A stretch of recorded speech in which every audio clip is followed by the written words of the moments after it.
All right, guys, welcome back. It's me, Daniel, with VintageMagic.com. And yes, I have been out of commission for a while. Lots of family stuff, lots of personal stuff.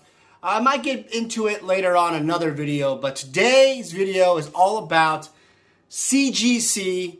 I finally submitted an order to them. I got the cards back in the mail, and we're going to open them up right after this intro.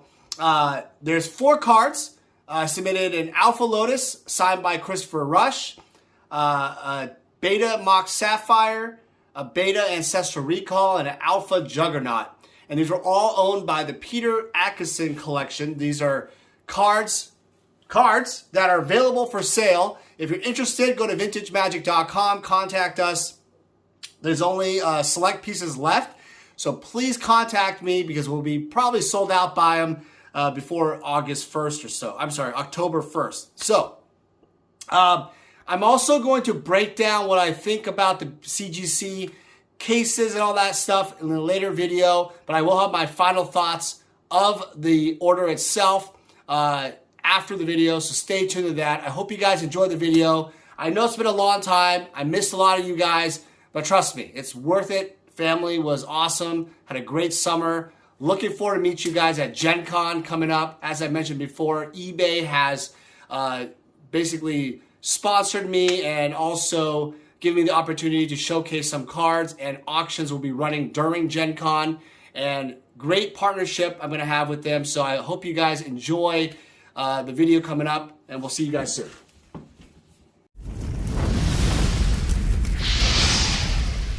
Vintage Magic. Game. Collect. Invest. For more information about our consulting and professional services, visit VintageMagic.com.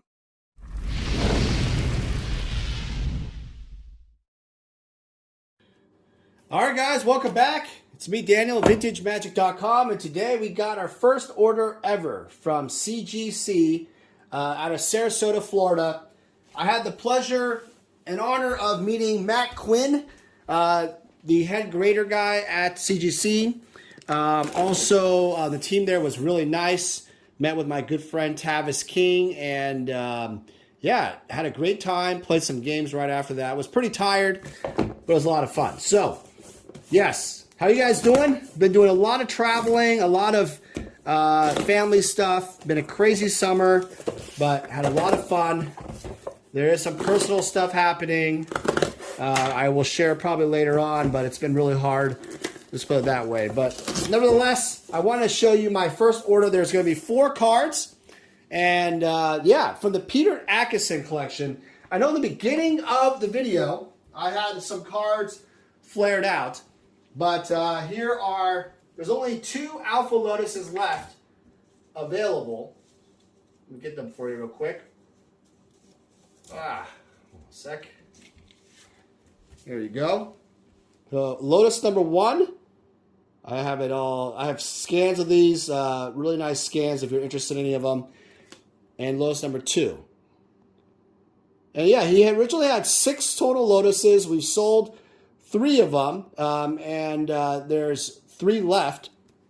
These 2 are unsigned. And then we have 2 more. Or we have 1 in here that is signed by Christopher Rush, which is kind of cool. Which I'll show you in a second. And of course, we have a bunch of Mox Sapphire Alphas available too. Hold on. Yes, there are a total of 7 of these originally. There are now only 5. So yeah, these 5 are available for sale. Fairly good price. They're not definitely players cards. They're not gradable type of stuff. But let me know. Go to VintageMagic.com. Contact us. Go to our Facebook. You can message me anytime, and we can kind of work out a deal, whatnot. All right, let's get right into it. So right out of the gate, the package was sent FedEx overnight. I don't think I selected FedEx overnight. I think I selected FedEx 2-day or ground, but I have to check. But we can correct that. That's easy. What's really nice about this is I've seen this online already. Look at this. I really like this. Look at that. I really, really like this type of thing. It's really cool. Really awesome. All right, so we got our little paperwork, which we're not going to show you. All right. All right, and then we have Let's see what we got. See what the grades are. So it looks pretty easy to just flip around and open them up. So we're just going to do it. First card is... Oh, it's out of the Peter... They even did the Peter Atkinson collection. That's freaking awesome. That is pretty cool. Oh, that's some like fuzz or whatever. Look at that. That's pretty cool. Pretty awesome. I like that. And that's like their pedigree label. Oh, there it is. The Beta Mock Sapphire. Interesting. All right. They even have the subgrades there. Pretty cool. 0.5 from a 9. Really clean. God, this card I thought was 100% a 9. But I guess it was not. But really clean overall. Try to flip the light here. Ultra pack fresh. I don't know. This is really clean. I like the cases, man. They're really clean. Look at that.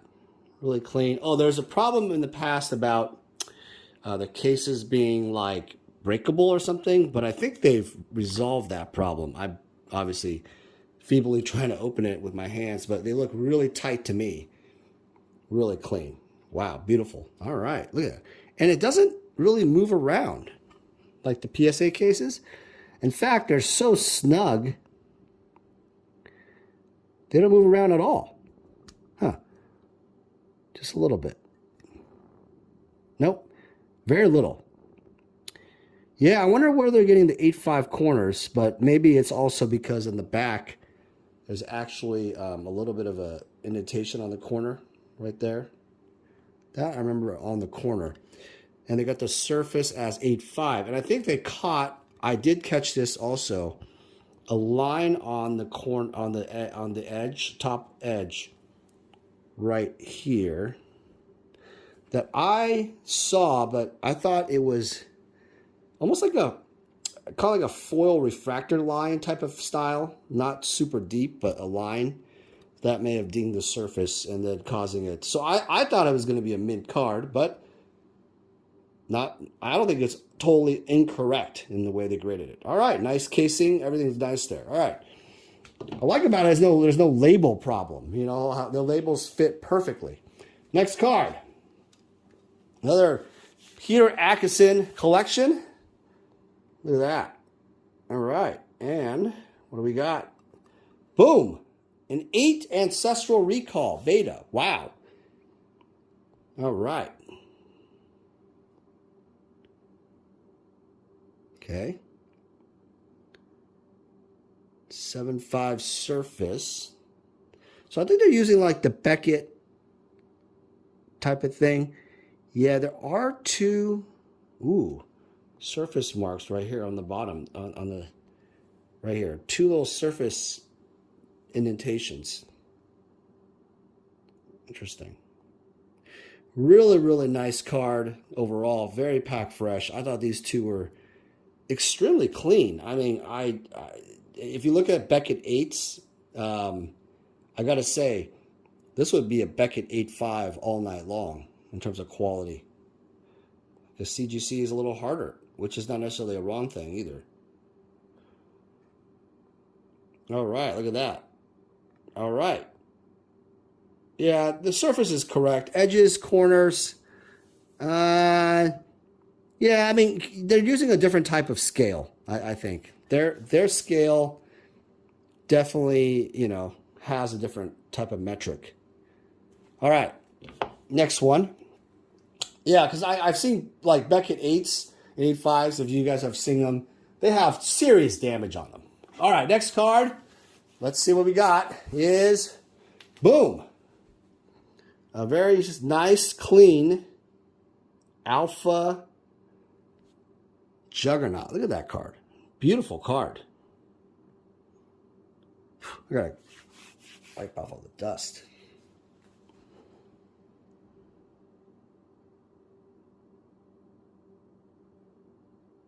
I like that. Look at this card. The case is really clean. People have complained about the label, but I actually like the label. I don't think it's bad at all. I don't know what people are expecting, like some kind of like crazy piece of paper that, or, you know, gold-plated, diamond-encrusted thing. I don't know, but I think it's pretty good. No idea why people are complaining about the label look. They obviously have great success with their comic book grading and stuff like that, and their preservation, the type of, it's just nice, you know, nice quality. Yeah, I think it's nice. This card is super clean. I don't know. I feel like this is a BGS 9 quality card. They just dinged it on the surface with an 8, which I don't understand where the 8 is. Let's see if I can find it. Where is the 8 surface thing on this? I don't know. Is that little print dot or speckle? I don't know. Weird. Well, I mean, that is on the card, so yeah.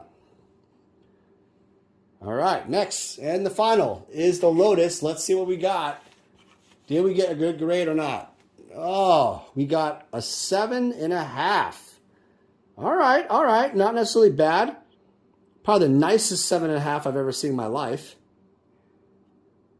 Look at this. I got this card. Beautiful card.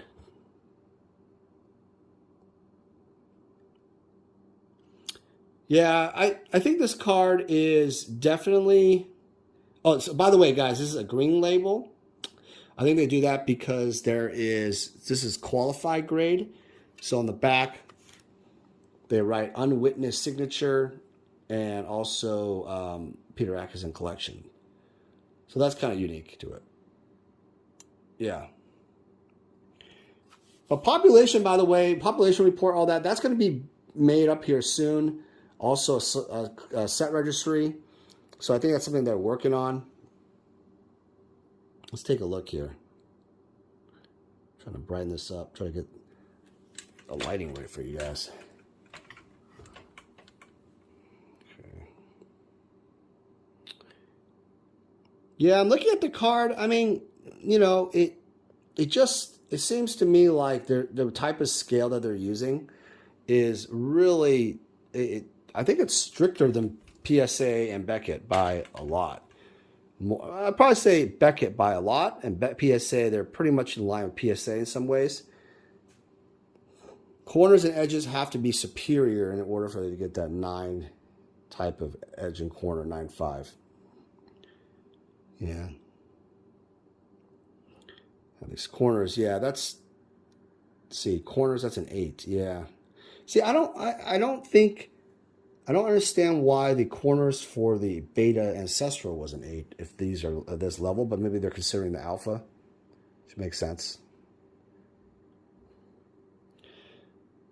Personally, I think this is easily an 8 Beckett. I mean, if I resubmit this to Beckett, it'll probably get an 8 very easily.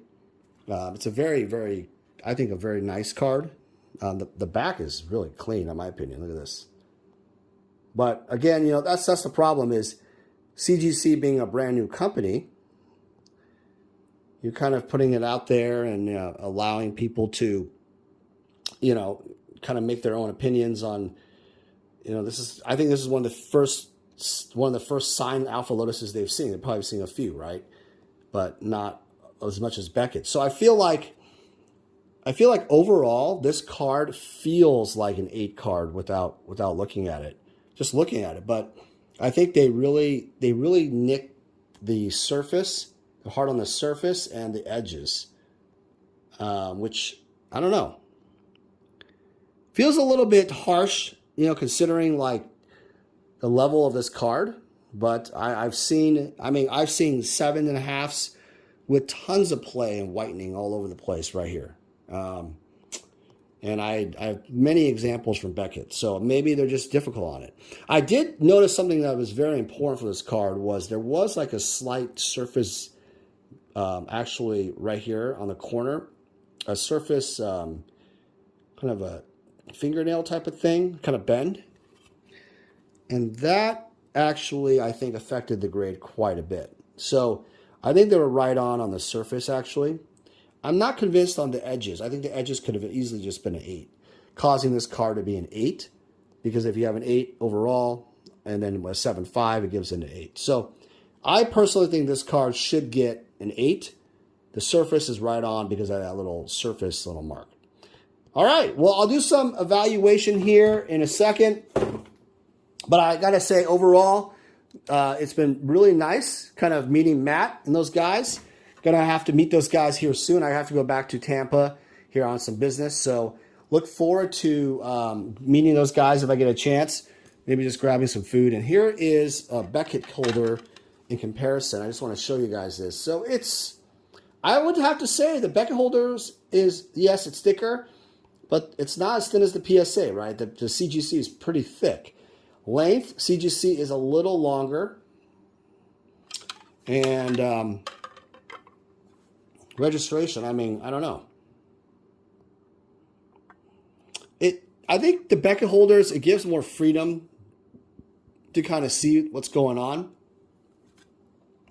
Another thing I don't like about the Beckett holders actually are it warps the card. I don't know if you can see this.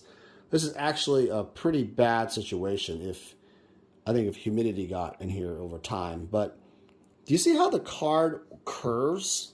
It happens on all Beckett cards. And so you can even see it. I can see it because what happens is that it curves. There's like a plastic thin thing, like a mylar sleeve, and that curves the card. It happens every single time. It's pretty predominant. So I don't know. I don't know if it's damaging the card. I hope not. But that's a flaw that I don't think Beckett has ever changed. Maybe they're newest holders because it's an older serial number. But yeah, overall, I got to say, I'm pretty impressed with it. All right, so I'm going to do a final thoughts. Hold on.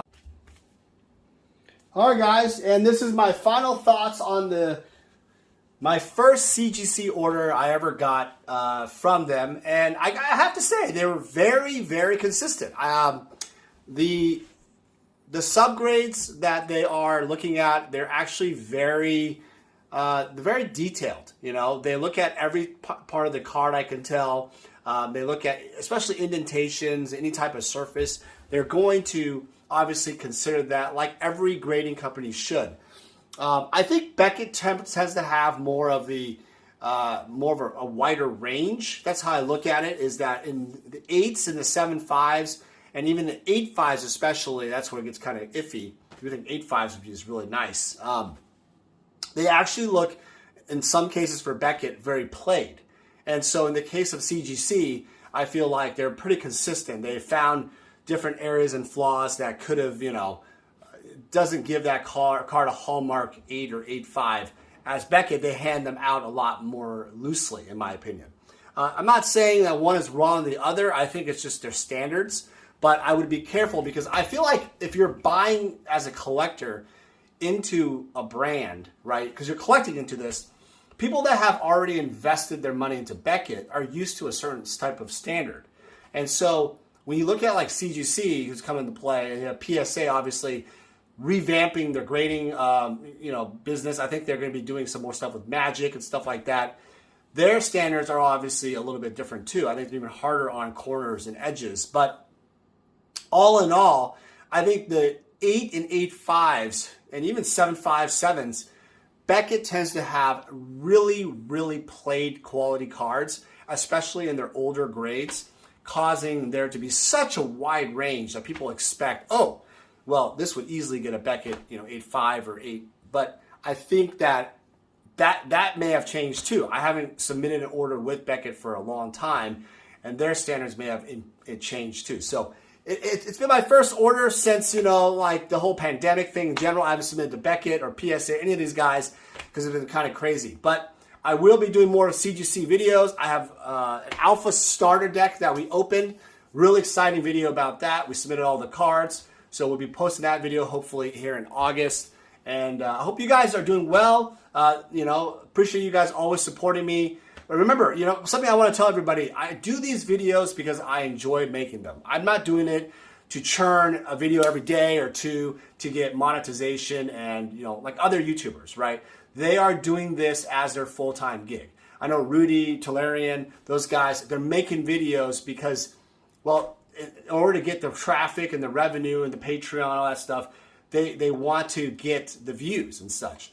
For me, it's completely different. I have my core business. I travel the world. As many of you guys don't know, I do this videos and stuff as a supplement to what I enjoy about Magic the most, which is the people. I enjoy meeting the people. I enjoy traveling. I enjoy eating foods with them, playing games, whatever, and building friendships, long-lasting, real friendships over the years.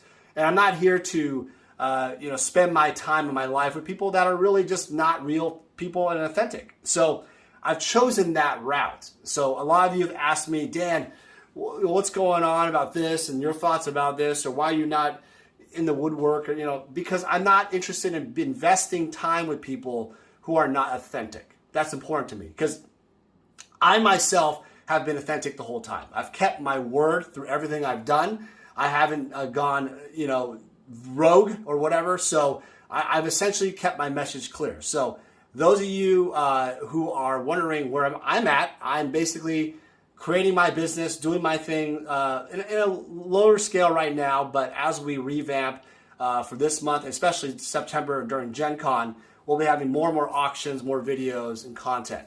So that's what's going on. That's my message been the whole entire time. I'm passionate about people and you guys who are authentic and want to continue that journey with me. I'm not here to, spam a bunch of videos just to get views. That's not my thing. It's never been my thing. And by the way, I'm not pinpointing MTG Lion or Rudy or whoever, out there, right? There's all these other channels now.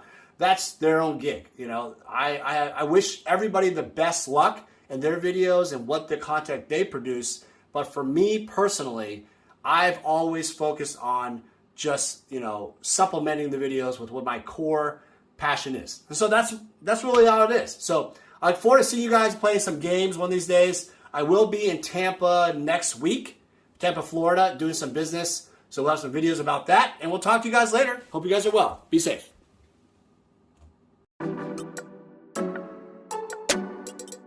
Hey everyone, it's me, Daniel with VintageMagic.com. I want to share with you more about how we handle consignments. So to begin the consignment process, we actually need to start with the consultation service. In this consultation, I will determine what you're looking to do. And generally, consigners usually tell me, hey Dan, I'm looking to sell my items and maximize the value of their collection. After we determine through the consultation, I usually like to do an appraisal process. And an appraisal process in terms of a consignment is more fitted towards authenticity and valuation for current market values. From there, after a contract is crafted and signed, we will then receive the items from you. The reason why our consignment process is very thorough is we also identify cards that could be graded so then they can maximize higher dollar values. So the payment process is very simple. Once we have sold your items, you'll get an updated ledger and we will process payment for whatever form of payment you need.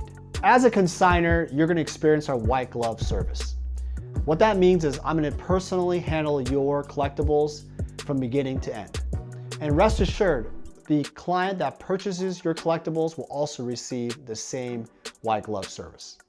It's a signature service that I really pride myself on in working closely with my clients. Vintage Magic. Game, collect, invest. For more information about our consulting and professional services, visit vintagemagic.com.